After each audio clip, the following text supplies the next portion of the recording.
Hello and welcome to the Taste Basket Podcast, a podcast dedicated to the appreciation and discussion of arts and entertainment, old and new.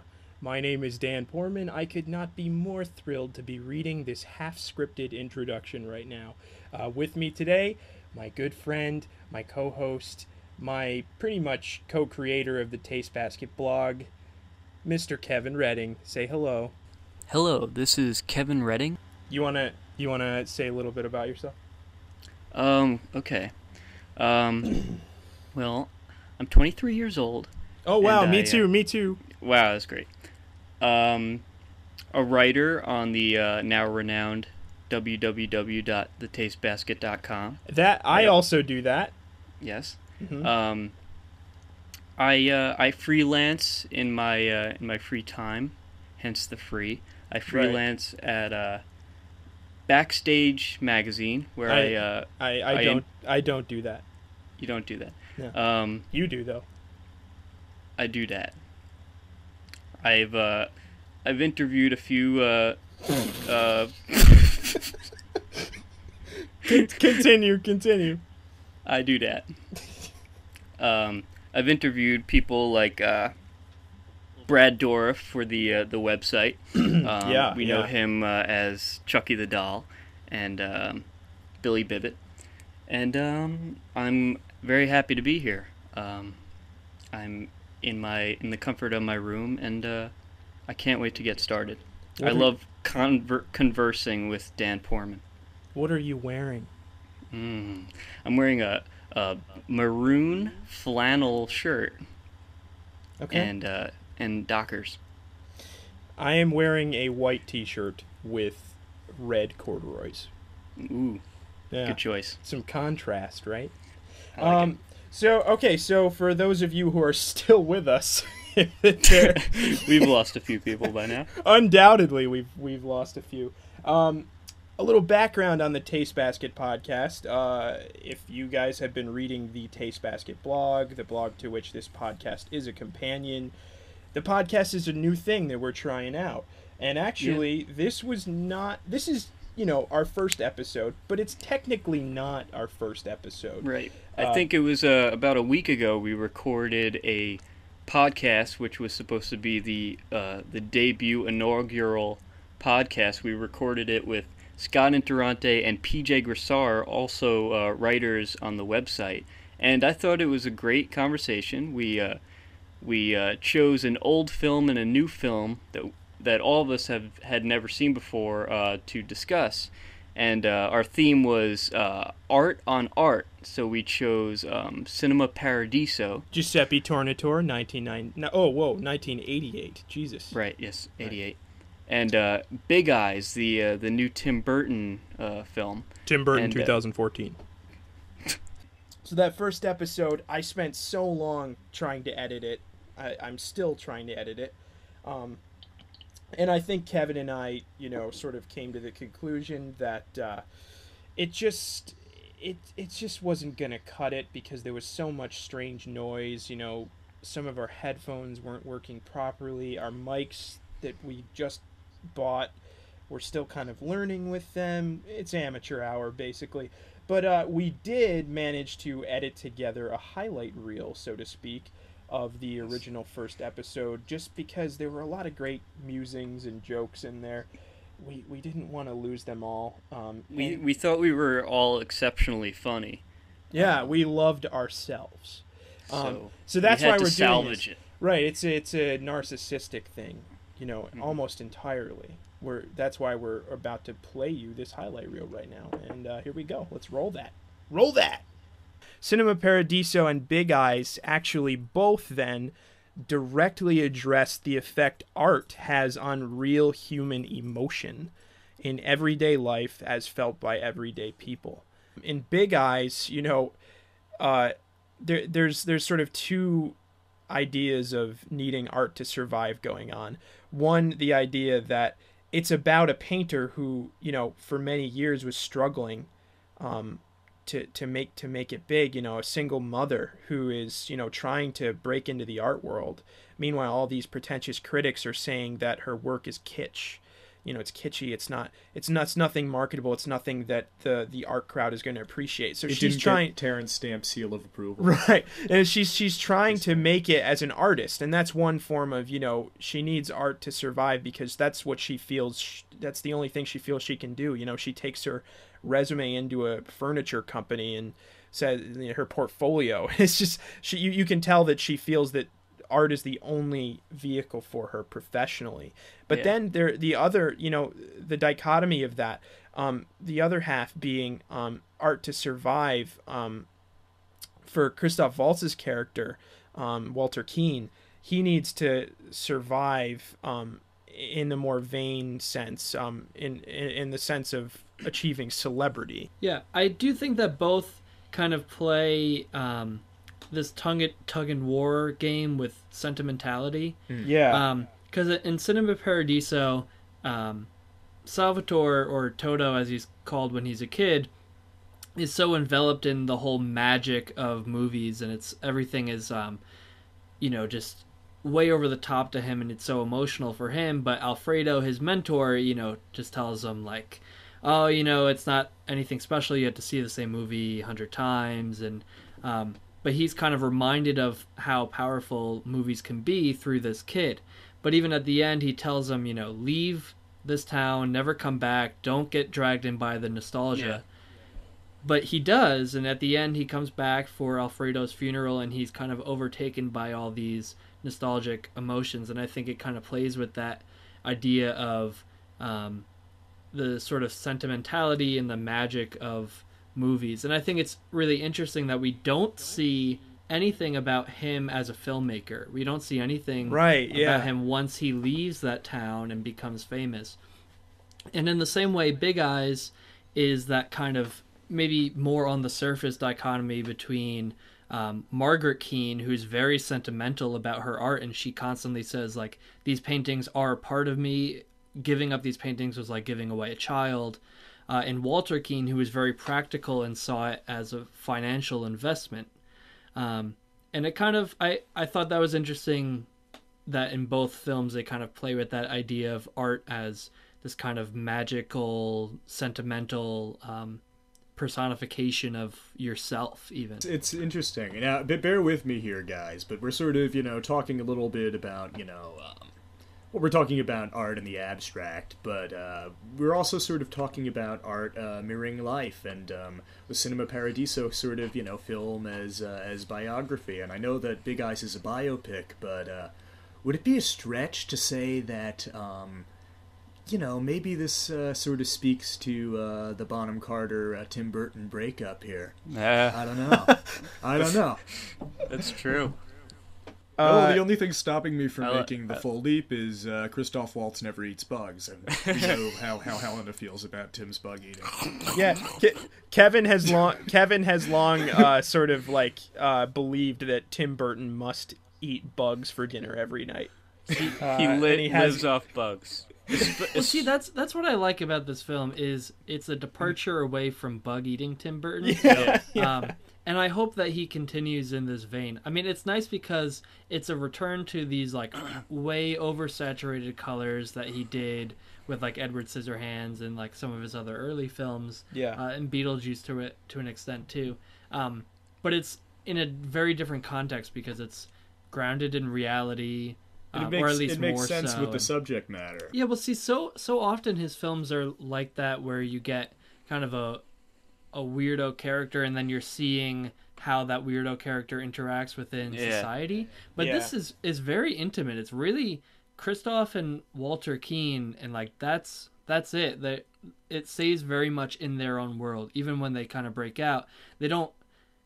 He doesn't like revel in Walter Keane going around talking to celebrities. It's like keeps it to just newsreel footage, Yeah.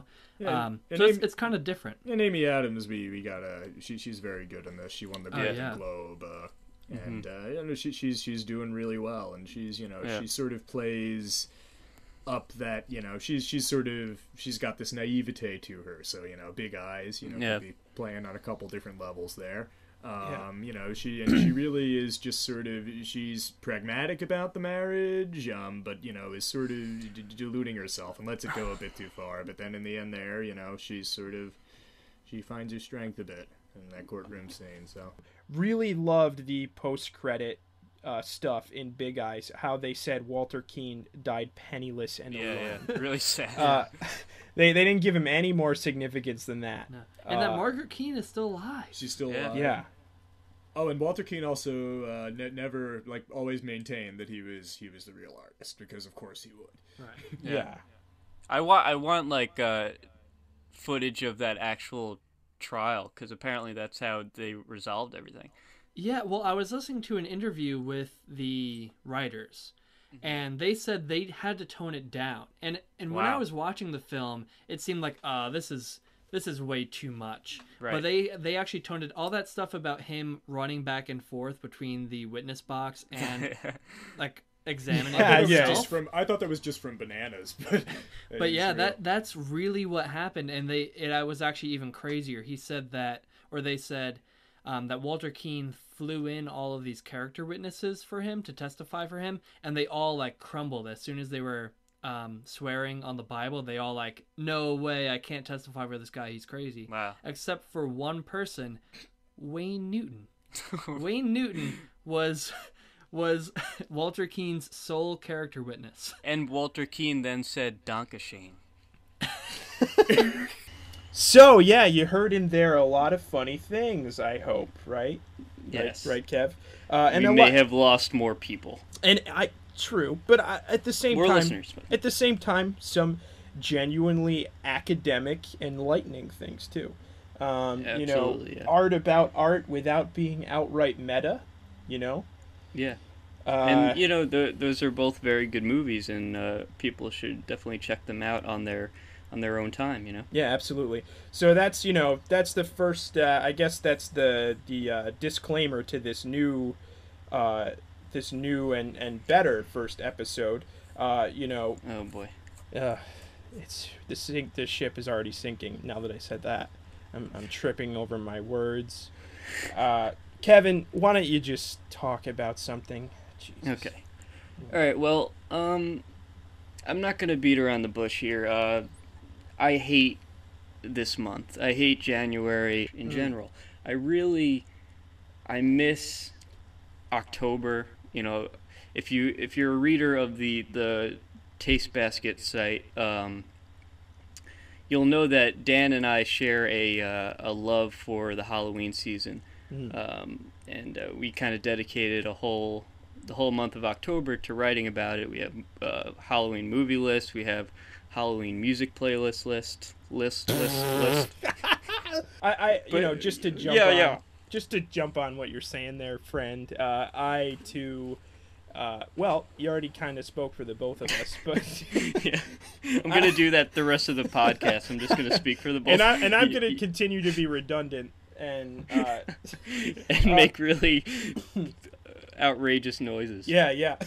Hopefully, right? We kind of center the whole year around that. I think, before Halloween, everything before Halloween, we're kind of amped up for it, and then the few months after Halloween, we're kind of down in the dumps, I would say. I would say it's a legitimate post-Halloween depression that I get into.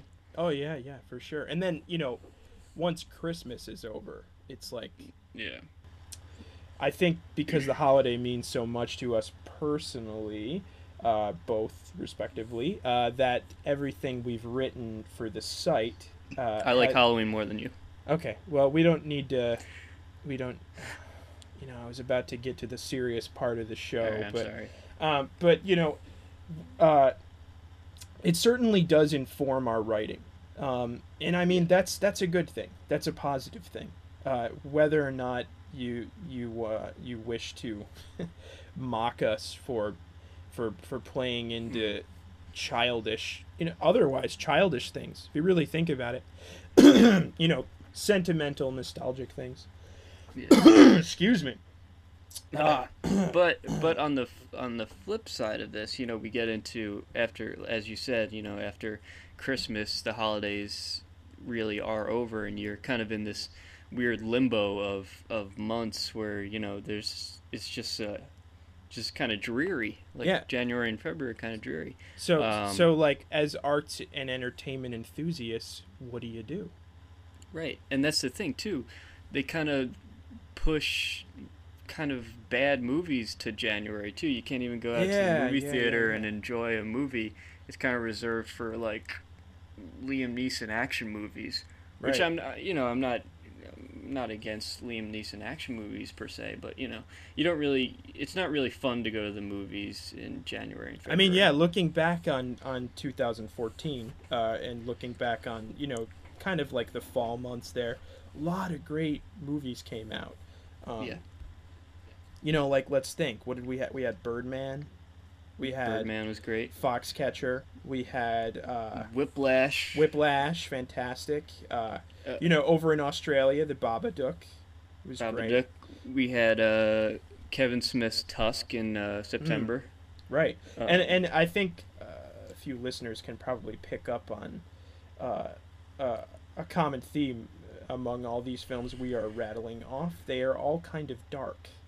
They are, and to me, there's nothing better than a nice dark film. And you've said to me in casual conversation that I'm really glad that 2014 was the year of really daring, bleak movies. Yeah. It's very love that. Very much a year that embraced that, and it's kind of rare. And like you said, now it's January, and what do you do but try to seek out the strange, bleak movies that you aren't getting in the movie theaters, arguably.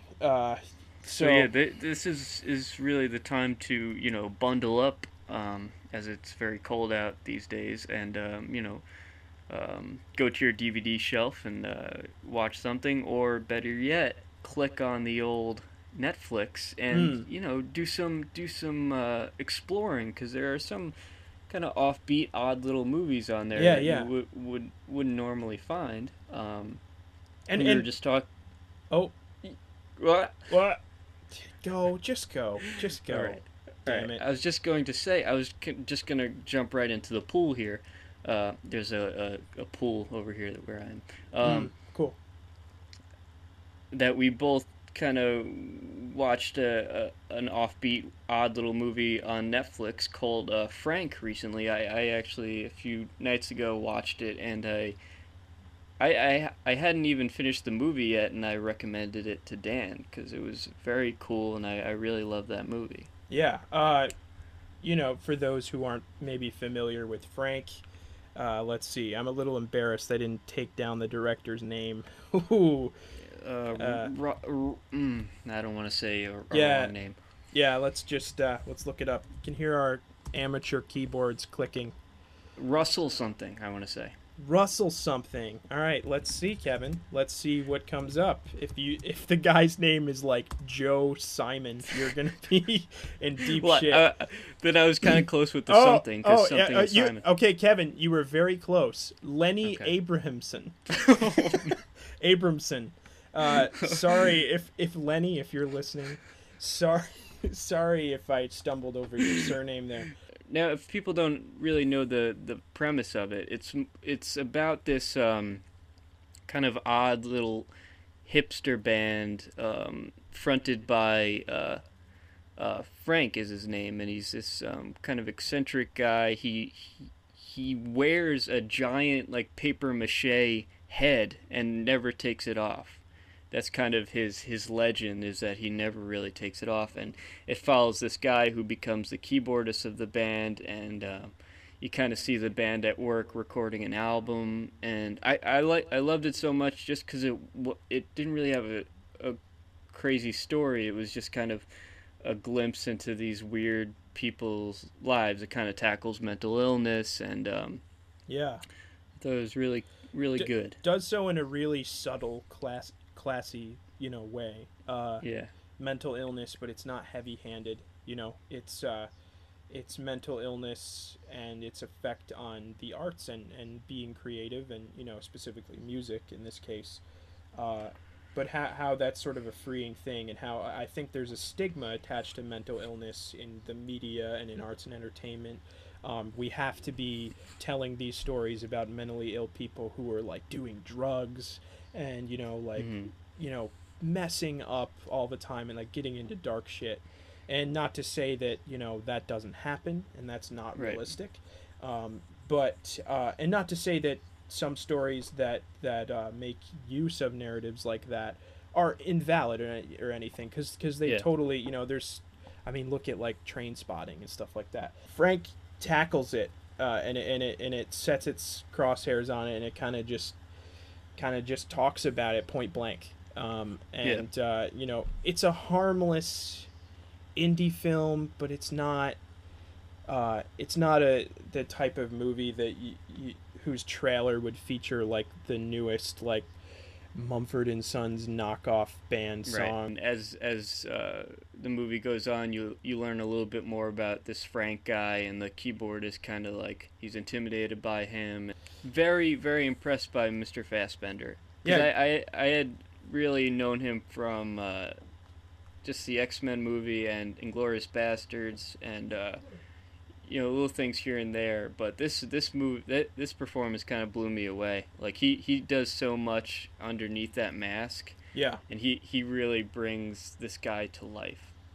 His performance in Frank, being that it makes such use of his chops and kind of puts them in the spotlight, did remind me of a lot of the buzz he was getting a few years ago for doing Prometheus, which, yes, call it what you will. If you like it or if you dislike it, you got to appreciate Fassbender's performance. He played, I believe his name was David, and it was like this, because it's a loose Alien prequel, kind of like the whole robot, humanoid thing. Yeah, that whole thing. And he did an exceptional job, sort of capturing this thing that isn't human slowly becoming human. And that's like a trend. Like I feel like we see that a lot, not just in movies, but in books and all sorts of stories. But it brings to mind, like, I don't know if you've seen it yet, Kevin, but Scarlett Johansson in Under the Skin, that was another great performance in that vein. Yeah, I still need to see that. But in a sense, I'm it's coming full circle here. I'm not just going to go off on a tangent about Prometheus, but Michael Fassbender, both in Prometheus and in Frank, is sort of playing with obscured humanity, because for the majority of the film, Frank is sort of curiously hidden behind this papier-mâché mask. And it's not till the end of the film, oh god, now here's a spoiler, it's not till the end of the film when he takes the mask off, because of some dire circumstances. Yes. And then we see the actor as the man, and before it was all this kind of there's a great scene, and I think we should actually kind of put in the audio from this scene. I don't care if we're breaking a law by doing that, personally. I don't care either. So we should put in the audio from a really striking scene, where Frank is speaking to John, Domhnall Gleeson's character, the keyboardist there, about the sort of the misleading nature of the human face as a sort of justification for why he's wearing the mask. So here that is. Can I ask you something? Sure. Why do you wear that? You think it's weird? Kinda. Well, normal faces are weird too, The way they're smooth, and then, all bumpy and holes. I mean, what are eyes like? It's like a science fiction movie. Don't get me started on lips. Like the edges of a very serious wound. That's true. But your head is still sort of intimidating. Well, underneath, I'm giving you a welcoming smile. Would it help if I said my facial expressions out loud? Well, maybe. Welcoming smile. Yeah, I recommend it. It's on the Netflix. You've probably seen it before. It's a tough cover to forget.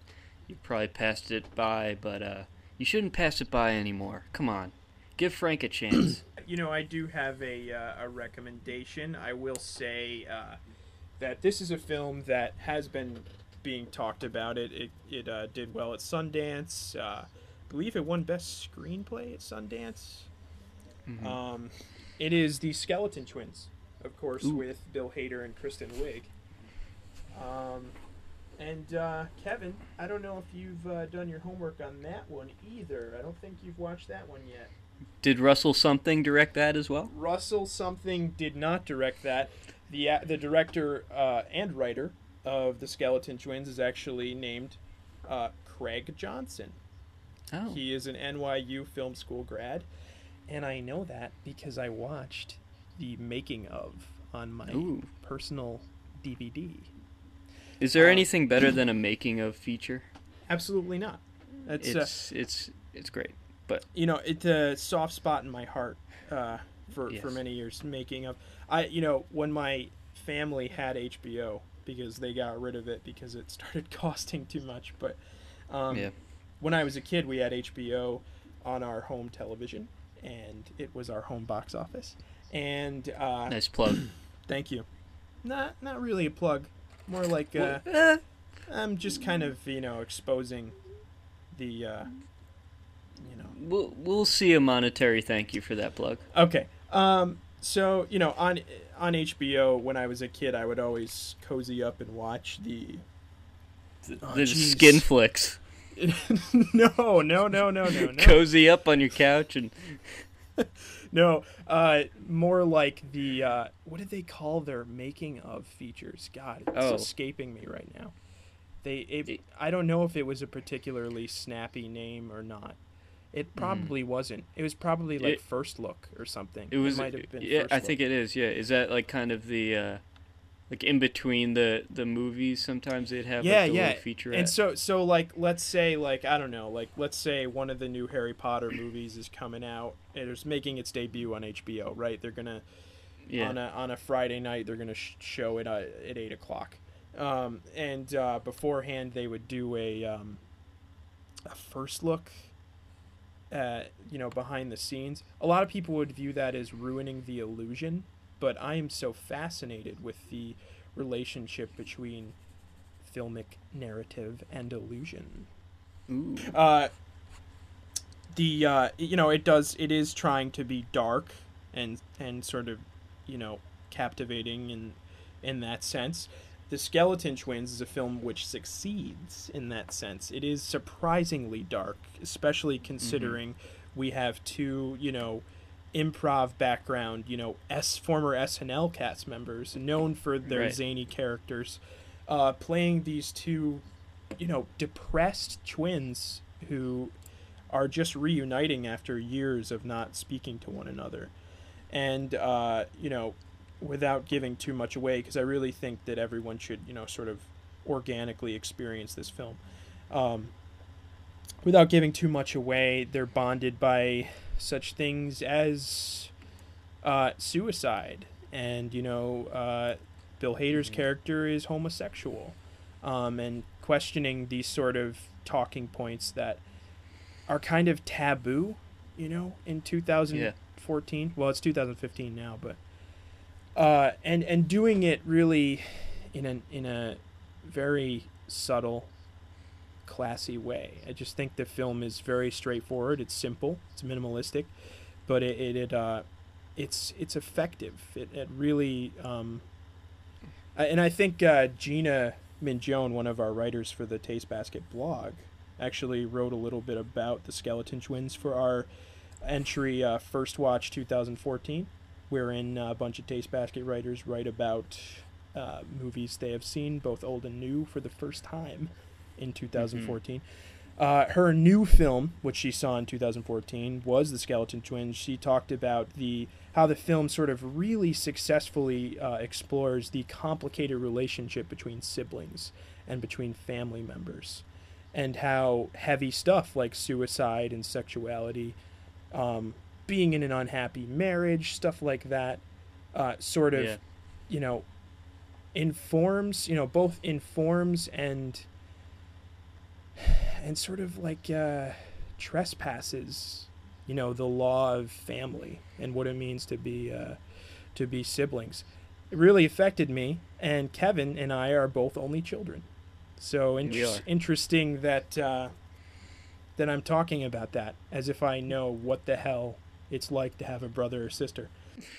Yeah, I really need to see it. I hear great things. Hader and Wiig. I can't wait to see them kind of showing their acting chops. Yeah, big acting chops. Also, Luke Wilson, fantastic. Really underrated performance. You know, you could almost predict from the moment you watch it that he's not going to get anything for this role, but he deserves, you know, a mention, a critical footnote at least. And here we are mentioning him. Yeah, that he gets our seal of approval. Well, mine. Kevin hasn't seen the movie yet. I approve. Intuitively, I know you will appreciate his performance. And that's the thing too. Like people are very surprised about Hader and Wiig being great actors, but I think people they kind of forget that to be on SNL and to be have those great improv skills. I think foundationally they have to be great actors first. Oh yeah, absolutely. Improv is like a very strenuous display of theater. You know, you gotta be thinking on your feet. You gotta have some dramatic intuition, even if you're being absolutely ridiculous and zany. To have that stock, you gotta understand how people work, and inherently, when you understand how people work, you're gonna get some of the dark stuff in there. Ooh, I like the dark stuff. But very, very happy for them. I hope it kind of branches their career out a little bit. Would love to see. Absolutely. I know that Kristen Wiig has already sort of been in a few sort of, like the indie movies that are you only hear about them, when you see their trailers. Right. On the like disc of the other movie that you just bought. Yeah. So like for the Skeleton Twins, there's like a film with Kristen Wiig and Annette Bening that you know what, Kevin? Forget the title of the film, I just because personally, the Taste Basket is kind of built on personal taste and, personal essays and the like. I just personally don't immediately connect to like an indie movie that's sort of just an indie movie, Yeah. The Skeleton Twins had an exception. Right. There is a Halloween element in the Skeleton Twins. Ooh. If I remember correctly, it did come out around October. It did. And it's set in Nyack, New York. Oh, nice. Around Halloween time. We didn't go. We went to school not too far from there. Would you say autumnal? It's an autumnal film? It is an autumnal film. I would call it an autumnal film. Autumnal. We were also talking, Dan and I, about kind of the exciting idea of Bill Hader playing kind of a really scary, like, antagonist character. Yeah, he has it in him. He really does. Kind of to go the Steve Carell route in Foxcatcher, and just, I feel like he could play a really sadistic and evil person, and I think that would be really fun to watch. I do too. I think he has it in him truly, and I appreciated. While Foxcatcher was definitely not my favorite film of the year, I liked the film, and I, above all, appreciated Steve Carell's performance, because how could you not? Very deserving of the Oscar he was nominated, and I hope he gets it. I'm sure he won't, because I think what's his name? B. Coops, or the kid who Redmayne, the guy who played Stephen Hawking. I feel like he's going to take it. But interesting how Eddie Redmayne is kind of blowing up now too. He's in that movie that the new sci-fi film Jupiter Ascending as the antagonist. Looks extremely goofy. Channing Tatum looks absolutely ridiculous in that film. Well, Not looking forward to that. Which that should be on the poster. Not a movie no one's looking forward to. It's the Wachowskis. You kind of have to. Yeah. They kind of make those kind of movies where maybe eye candy, but not something that I would totally be interested in. Channing Tatum looks like a glam rock star if he were living in like an elf community. Wow, that's a really specific that genre of music. That subset of elven glam rocks. That's kind of what he looks like to me. But yeah, Eddie Redmayne, obviously a very ambitious performance in The Theory of Everything. I haven't seen the film yet. I would like to. But yeah, I think he's a very strong contender and a deserving a candidate. But yeah, Jupiter Ascending, we were talking about how we want Bill Hader to play dark roles. We've seen Steve Carell in Foxcatcher this year. Eddie Redmayne coming up in Jupiter Ascending as the sadistic, villain. I'm deducing he's the villain. He says something about taking over the planet, so I'm assuming that's a villain. He's also dressed in black and sort of speaks very articulately. And I think that should be a new trend. I think it is a new trend, and it's only slow at a creeping level right now, and it needs to sort of creep more gradually until we make use of our actors not in compartments but on a sort of spectrum, let them explore their range, let them explore the profession they've chosen, because you go into the comedy industry, maybe you start out as a stand-up comic, for instance, you kind of are comfortable with that, and maybe that's what you want to do. You want to be a stand-up comic, you want to be a comedy writer, whatever you want to do. But, once you star in a big comedy movie, you're going to have people all over you, and, I feel like it just becomes too much of an industry at that point, and I think it would almost be refreshing. I'm not Steve Carell, I can't speak for him, but I think you can kind of sense it was a cathartic thing for him to be trying out something new, and something new in the public eye, not on his own time, not with his own colleagues, something that, is a Oscar-nominated, film in some sense, at least in some capacity. That one is not. Is that one nominated for Best Picture? I'm so bad tonight. I really don't think so. Jupiter Ascending is, though, right? It is. It's that one I'm sure of.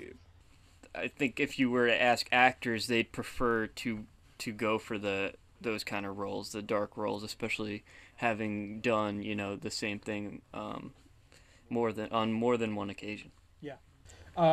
Since we're talking about oh my God, it's award season. Oh my God. Yes. Since we're talking about that crap, I'm not gonna lie, I love award season. I do. But just I feel like a lot of talk shows and stuff like that are like, as you know, it's award season, so we're here with a correspondent to speak about the, whatever. Yeah. Here at the Taste Basket, which is an independent blog and podcast, which no one notable reads or listens to just yet. We're gonna put our foot down. We're gonna do. We're gonna do a more intelligent, sophisticated coverage of the award season. The only note that I had written down, I was telling Kevin before we started recording this lovely first episode. The only note I had written down, I came in much less prepared than last time when our first try of the first episode. I wrote, "The Academy is obsessed with biopics." That was my only note. My only note going into this episode. We're looking at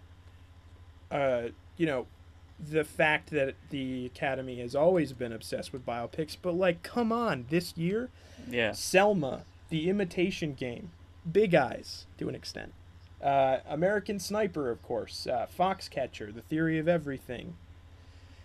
Right. yeah, it's true. Biopics, it's a But biopics are just you kind of see a trailer for a biopic, and you already anticipate that it's going to be in the Oscar run. It's kind of Oscar bait. It is. It is. So are these? Do people make biopics to make a biopic and to tell a story and to make a great movie, or do they make a biopic because they know it'll get them in the awards category? Well, yeah, I mean, if we're talking Hollywood, we know that they've been slashing throats for years. So, of course, it's going to be for money and for notoriety, in a lot of respects. But, right. Yeah, you bring up an interesting point. I think when we were, like, sort of riffing about biopics the other night, you and I, we were talking about just that. Like, is a biopic... is a film, a biopic, is it just an adaptation, or can it be respected as a film, a movie that you can watch in the comfort of your own home for a movie party or whatever you're doing, showing your friends, your relatives, let's have a movie night, let's watch Milk. We both said Milk. And I haven't seen Milk, but I'm confident that it has an important story to tell, and that it succeeds and has a great intention, and that Harvey Milk is a figure who deserves to be immortalized in film like that. But I think I brought up the idea of a sort of faux biopic, or a thick biopic. But let me just say this. Forrest Gump. Go ahead and make your point. Okay. Everything you said is very true, and I feel like it becomes, about the actor and how great he portrays this popular famous person, and we were discussing is it a great movie, or is it just strictly a great performance surrounded by a movie? But I really don't like biopics that try to, cram an entire person's life in the movie in 2 hours. You see the birth, you see the death, and everything in between. A movie like Richard Attenborough's Chaplin back in the day, Robert Downey Jr. played Charlie Chaplin. Very good performance. I like that movie a lot just because I love Chaplin, the man, and I love Downey's performance. But that movie tries to tell the entire story of his life, and especially when you have someone who's led a busy life like that, it's tough to really engage with it. It becomes more of a montage of a life rather than a movie, and that's in recent years they really kind of picked up on that, and a lot of movies, biopics, pick an era of someone's life and they tell that story. Something like My Week with Marilyn, or Lincoln, right? Lincoln, that was beautifully done. They kind of chose 3 months in Lincoln's life and told that story, which is very smart, because I feel like you're going to accomplish a lot more than try to cram in someone's entire life, and I like those kind of specific biopics. Right.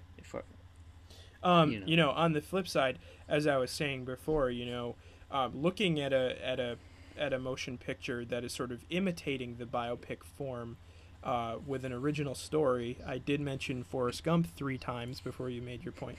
I'm gonna mention it. Now I'm gonna mention it. It's the 5th time now. Forrest Gump.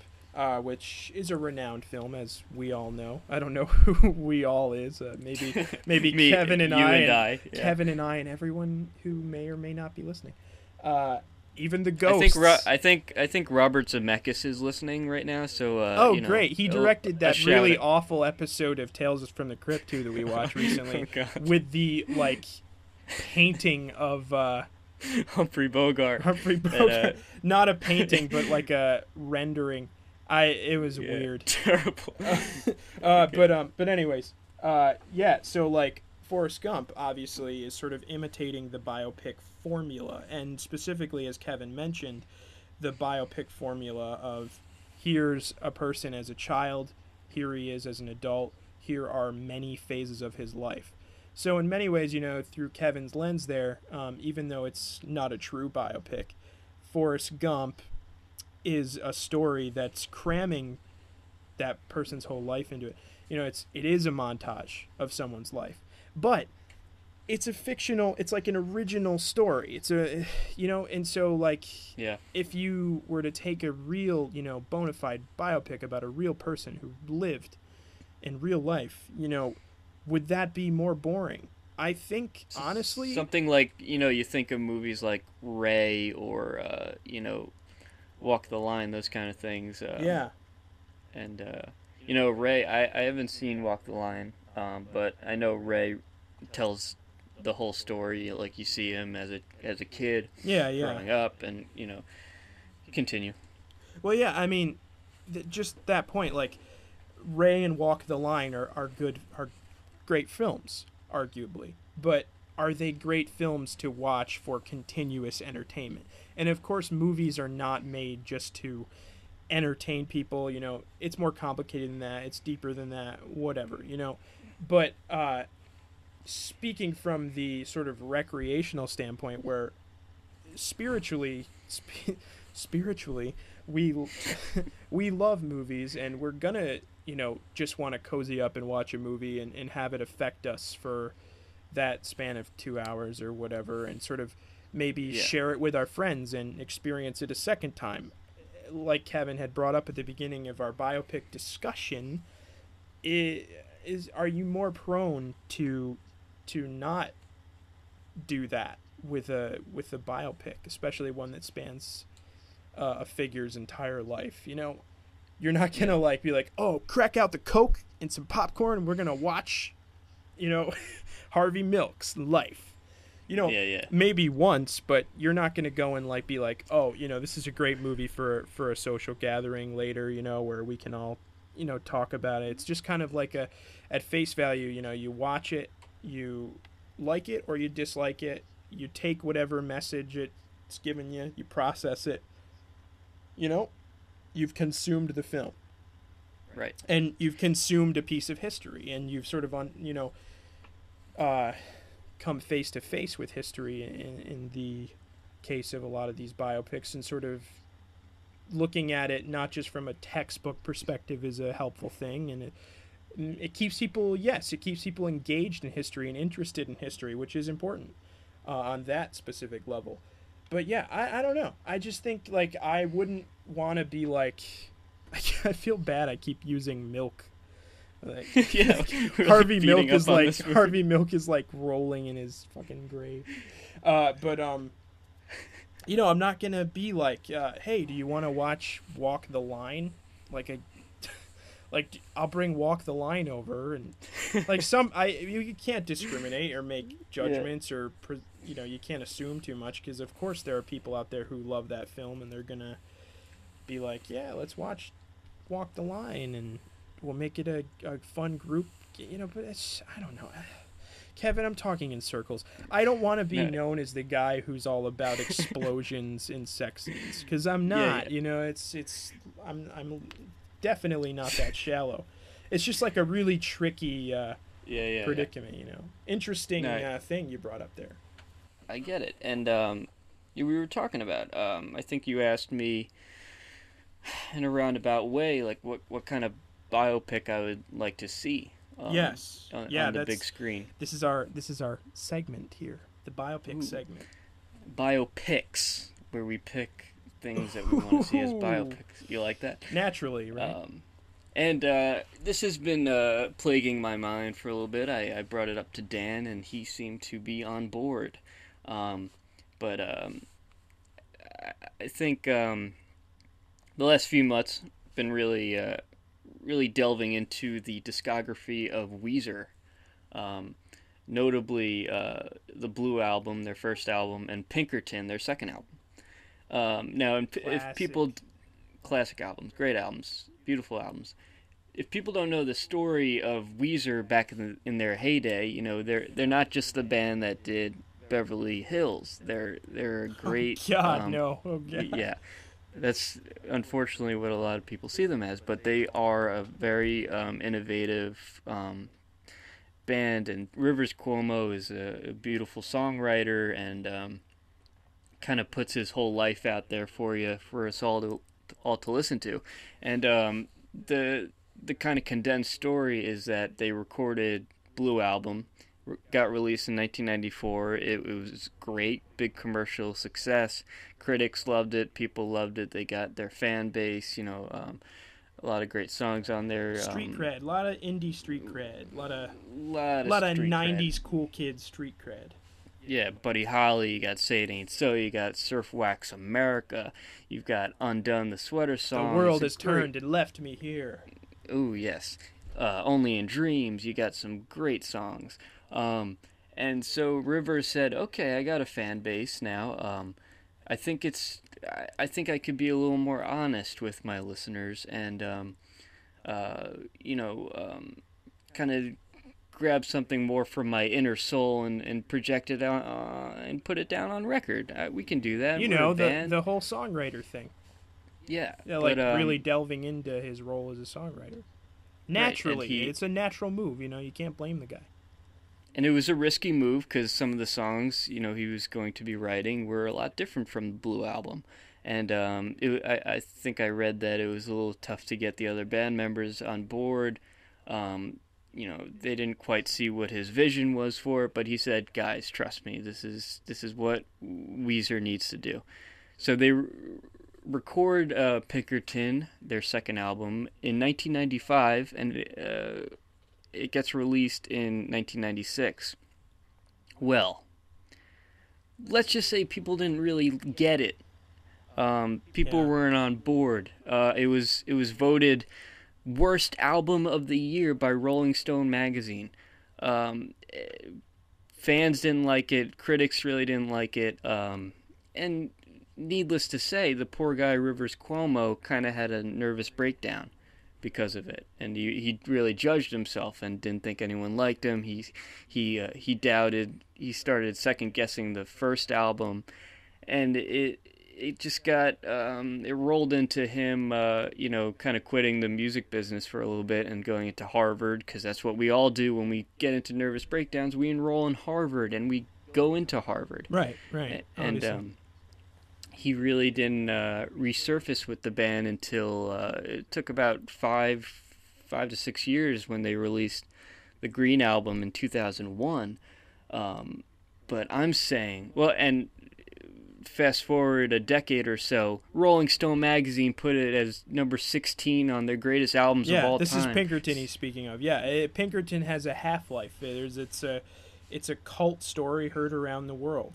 You know, it's sort of, in retrospect, for a lot of critics and a lot of Weezer fans, you know, like genuine, you know, brand new Weezer fans from the 90s, as time went on, you know, people actually started to appreciate it. Rivers was so discouraged, you know, poor guy went through this whole mental breakdown and sort of doubted himself, and that resulted in, at least in my opinion, a few albums that are shoddy, shticky stuff like Beverly Hills, Pork and Beans, you know, stuff that's too on the nose with the whole punk thing. You know, it's almost like feels like a satire of an exaggeration of oh, you want me to be a punk band? Like he was a discouraged artist. Pinkerton is very raw and honest, you know. And that's the sad truth, and it is sad to kind of think about that, like where he felt like he needed to prove himself again to his audience, and in a way that alters the sound and kind of manipulates the way he would normally feel and think and record a song. And it's kind of sad that that's what we, the people, or the public of the 90s of 1996 when that album came the out. The public of the 90s. That sounds like that board. What is that committee? It's all their fault. Poor Rivers just wanted to give us El Scorcho and The Good Life, and we spit it back at him and said, no, we don't want that. Go back, do right Buddy Holly again. Yeah, we need more. I craved, later in the Weezer discography, regardless of the fact that I hadn't discovered Weezer until much past the whole Pinkerton deal. Just looking at their later albums and looking at their trajectory in retrospect even. Come on. Like, we didn't get anything half as vulnerable as Pinkerton. I mean, Across the Sea, at 10 I shaved my head and tried to be a monk. I thought the older women would like me if I did. One of my favorite lyrics of all time, I would say. Extremely vulnerable and edgy and funny, but, I don't know. It's not a stupid song. It means something. Yeah. But Light at the End of the Tunnel, folks, their most recent album, Everything Will fantastic. Be Alright in the End, is great, and it's a kind of a throwback to the Blue Album, Pinkerton, and you get the old Weezer sound. But point being, I think a great biopic would be kind of a glimpse into the Pinkerton years. Yeah. We see that the Blue Album has given the band success, and we're gonna then watch Rivers compose the songs that make up Pinkerton, his kind of inner conflicts, why he's writing those songs, and then we're gonna see the release of the album and the backlash from the public of the 90s. The public of the 90s. Yeah, and absolutely. And then it's gonna, maybe it's gonna kind of end. I don't know if it would end on a downer note. I guess so, or an uplifting note, music note. No pun intended. Music notes. Maybe him going to Harvard, and then But I feel like that would be a great story. Rivers Cuomo is a very fascinating person. He's, kind of introverted, and if you go back and watch interviews with him, especially back in the day, he's barely says anything. He kind of can't really hold eye contact with people. And he's just a very fascinating character, and I think that would be a very complex role for an actor. Yeah, and which actor did we say? Well, it just seems obvious to us. Topher Grace. Come on. Topher Grace. The guy looks like him. Kevin and I did some research last night when we were talking about this. Yes, listeners, we're shattering the illusion for you. We did do a little bit of preparation before this isn't exactly doing the off episode. The cuff. It's not exactly off the cuff. But Rivers Cuomo, right now, he's 44 years old. Kind of hard to believe because he's a particularly mousy-looking man. But okay, so born in 1970. I'm shamelessly, I am on Wikipedia right now, typing in Topher Grace's name. Let's see here. He's what, 35? 36. Born 36. In 78. Okay, so he's younger than Rivers. But wait, Dan, are you saying that Topher Grace would have to play Rivers in 1995, making him what, 24, something like that? Yeah. Rivers would be 24. Topher Grace would be let's see, he would be 14. What the fuck am I saying? Topher Grace is 36 years old in real life in 2015 right now. If the movie were to be made this year or next year, he'd be 36, 37, playing a 24, 25-year-old. I think it can be done. I really think it can be done. I don't know. Come on. It has to be, right? I mean, I want it to be done. He's too... He looks too much like him, and I feel like he would really capture the essence of him. I think he has the chops to tap into a character like that, like Rivers Cuomo. Yeah. Early Eric Foreman in the early seasons of that '70s show he kind of looks a lot like Rivers on the Blue album cover. Yeah. Kind of very awkward and he's deadpan, and I think he right. Can, even he can his really... sensibilities, like in that performance, not even just on face value that he looks like him. Right. I think he could do a good job. We said that the supporting role would most likely be the character of Matt Sharp, Weezer's original bassist, who was... There might be some conflict there. There might be some... he's an eccentric. I mean, all you have to do is just, watch some live performances and some press junket stuff. And I think he and Rivers butted heads quite a bit, He departed the band, Matt Sharp. We said, Weezer is kind of like Spinal Tap with bass players, with the whole Spinal Tap with drummers. Don't know who would play him. We haven't done a good job of casting everyone else. Earlier today, I'll just throw it out there. Mark Duplass. Let's see it. Mark Duplass. I'm shamelessly on Wikipedia. I really don't even know that he looks like him, but are you saying that you don't know what Mark Duplass looks like? Not sure who Mark Duplass definitely is an actor. Hold on. Were you just about to say you don't know who Mark Duplass is? I do know who Mark Duplass is. Full circle. I just want to bring this back to something we covered earlier in this episode. Mark Duplass produced The Skeleton Twins. Whoa. With his brother, director and writer, Jay Duplass. I thought you were going to say Russell something. No, Russell something. I don't think he's made a film yet, Kevin. That's a biopic that I want to see. That's our biopic. Ideally, Kevin and I were going to write up some more, but, life happens. We didn't do that. I'm just going to go ahead and start picking out celebrities' names. Let's see. Clint Howard. Is this just you want to name celebrities? No. But see if it would be plausible to forge a biopic out of them. Oh, Clint Howard? Come on. That would be a limited release film.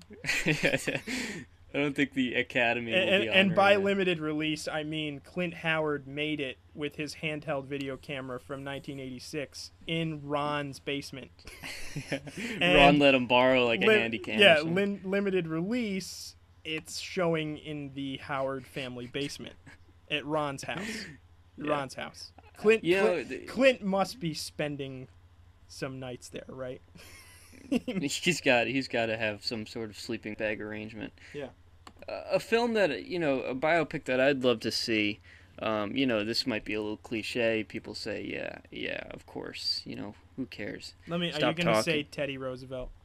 No. Everyone knows how I feel about Teddy Roosevelt. Kevin likes Teddy Roosevelt a lot. I'd love to see a biopic about the guy who created the pet rock. Oh, there's my laugh again. Think about that, though. This guy. I'm shamelessly searching in Wikipedia. Guy who created. His name is Gary Dahl. Oh, you have the guy already. I have the guy.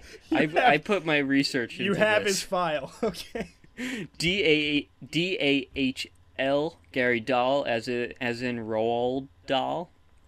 Same spelling. Any relation? Yes. No, I don't know. Any Cajun ancestry? I think so. I kind of avoided looking at his real background of how he created the pet rock because my vision for the pet rock biopic, probably not accurate, but very exciting. This guy created a pet rock and it made millions. It was a pop culture gem. And I think the movie, it would be kind of a look back on his own life. I'm kind of breaking my rule here about showing person's entire life, but this is a life I want to see. Do you think he was like Michael Jackson with the whole Mr. Rat thing? And he had a pet rock as a kid, and it's like a really dark story. Like he has a really abusive. I think the trailer would start, kind of shots of rocks. Shots of rocks or a field with pizzicato violins, like boom, boom, boom, boom, maybe not even jump right to the rocks, build it up a little bit, just a field, maybe a home, suburbs kind of thing. Right, but you gotta start with wherever the rocks came from. But we hear, the trailer starts, a winter's day in a deep and dark December. We're building that whole rock thing up. Yeah, I am a rock. And then... don't tell me, is Dwayne The Rock Johnson in the title? He'll have to be in it. Yeah. But we see, a kid, kind of a lonely kid, outside, and, this abusive kind of dad in the background, and he's going, hey, what's his name? Hey, Gary, what are you doing, Already man? forgot his name. This is why we need the picture, folks. Hey, Gary, what are you doing, man? The kid, just playing with rocks. and then the dad says, oh, why don't you get a real job? Do something with your life. The kid's like 9. Can't legally work. But that's the big line. Do something with your life. Stop playing with rocks. And then the camera zooms into the kid's forehead. Wait, his forehead? You're getting into this kid's mind. That's what I want. So the way to a man's mind is through his forehead. through a close up of his forehead. And guess what, dude? He made something with his life with the pet with the pet rock that he got lambasted for. and it'll be, classic trailer stuff. He can't be doing something like this. And it's like a bunch of montages of him really getting down and dirty with the whole rock formula, how he's going to pitch this. In the trailer, I see you, baby. Shaking that ass. Yeah, I want someone, not quite David Fincher, but I want someone like that to direct a movie like this. David Fincher, for Christ's sake. Maybe someone like Girl to that. Maybe someone like Paul Thomas Anderson. Jesus, do you know how? Okay, he's made less cohesive films about less boring things. So imagine what he would do with something as boring as a fucking rock. It would be brilliant and very intense. I don't know. People for Gary Dahl. If you look at the pictures of him in the 70s, he actually looks a lot like Zach Galifianakis. Maybe we're co-casting directors on this. I say we get Galifianakis on board, and I like to think that I picked him out not from The Hangover, not from Birdman, not from It's Kind of a Funny Story, more from Bubble Boy. No, Out Cold. Yeah, well, yeah, and not even like a Screen Actors Guild copy of Out Cold, if that exists. That does not exist, but not on DVD. Syndication on Comedy Central on a Sunday morning. Yeah, but that's our movie, rock star. That's our guy. Can't you just see the promotional posters? Just The Rock, and it just says "Rock On." No, dude. The name of the rock movie. On this. The name of the movie would be Rockstar, obviously. Rocks. Yeah. I think we've made good progress. I think we've come to 2 solid conclusions. Mind you, both from Kevin. So everyone, round of applause for Kevin for coming up with the only 2 biopics.